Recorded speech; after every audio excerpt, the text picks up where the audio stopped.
I'm gonna continue to put the rest of the bolts in. Put that engine mount back on and continue everything here. Get this ready to put back in to the car. I got some of the wiring harness sorted on this side. Starter back in. And next up, I got a Chinesium replacement for a knock sensor. As previously mentioned, I broke the old one.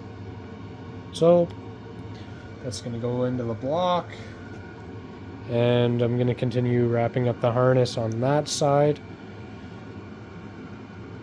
And just keep working around the motor to get everything organized, ready to be picked up and put back into the car.